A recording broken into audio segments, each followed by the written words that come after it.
नमस्कार मित्रों। बहुत सारे लोग जीवन में बहुत सफल नहीं हो पाते हैं और इस चक्कर में वो बहुत सोचने लग जाते हैं, टेंशन में रहने लग जाते हैं, एग्रेसिव भी हो जाते हैं। कई दफ़ा लोग अंदर से घुटने लग जाते हैं जिसे कहते हैं। तो वो कहते हैं कि हमने बहुत प्रयास किया, बहुत मेहनत की, बहुत चीज़ें की हमने, पर हम सफल नहीं हो पाए। देखिए मित्रों, जीवन जितना हम देखते हैं उतना ही नहीं है, उससे अलग भी जीवन है। इस माइंड में, इस सबकॉन्शियस माइंड में बहुत सारी चीज़ें आपकी भरी हुई हैं। उसी के अनुसार हम चीज़ों को सोचते हैं, समझते हैं, उस तरीके से ही हम रिएक्ट करते हैं और उस तरीके से ही हमारा भाग्य जिसे कहते हैं वो होता है। जो मतलब आप साउथ के वो कह लीजिए, पूर्व कह लीजिए, जो हमारा वेस्टर्न संसार है वो भाग्य को नहीं मानता है बहुत ज़्यादा, पर हमारे कल्चर के अंदर ये कहा गया है कि आप जो इस जीवन में करते हैं इससे तो आपका भाग्य बनता ही है, पर जो आपके प्रारब्ध हैं, पिछले जन्म हैं, उसके अनुसार भी आपका जीवन डिसाइडेड होता है।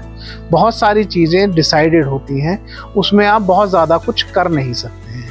तो जो इस बात को आप थोड़ा सा गहराई से समझें कि आप इस जीवन के अंदर मेहनत कर सकते हैं, परिश्रम कर सकते हैं, अच्छी सोच रख सकते हैं, सब कुछ कर सकते हैं, पर बहुत सारी चीज़ें उस परमपिता परमात्मा के हाथ में हैं। और ये बात आप जान के रखें, क्योंकि हम लोग जैसे कभी मैंने एक सीरियल देखा था, उसमें सावधान इंडिया आता है, उसके अंदर एक स्त्री के साथ बहुत बुरा हुआ, जो भी कुछ है, एक घटनाएं घटती हैं।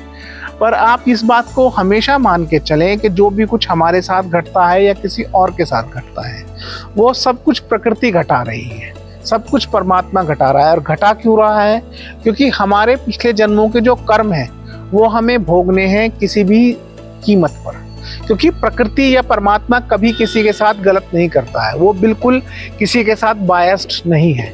भगवान कृष्ण ने गीता में कहा है कि हे अर्जुन, इन सब लोगों को जिनको तू इस रणभूमि में देख रहा है, इन सबको मैंने मार दिया है।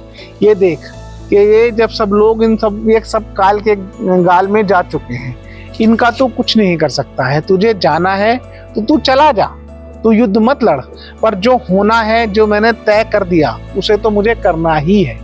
तो जो सुख और दुख आपको मिलने हैं, जो तय है, उसे कोई परिवर्तित नहीं कर सकता। वैसे ही आप फैसले करने लग जाएंगे, वैसे ही सब घटनाएं घटती चली जाएंगी। तो जो प्रारब्ध है उसे कोई नहीं काट सकता, उसे भोगना ही एक मात्र माध्यम है। प्रकृति चलती है नियम से, जो आपने कर दिया वो आपको मिलेगा। अच्छा किया तो अच्छा मिलेगा, बुरा किया तो बुरा मिलेगा। इसमें किसी का कोई हस्तक्षेप बिल्कुल नहीं है, परमात्मा का भी कोई हस्तक्षेप नहीं है।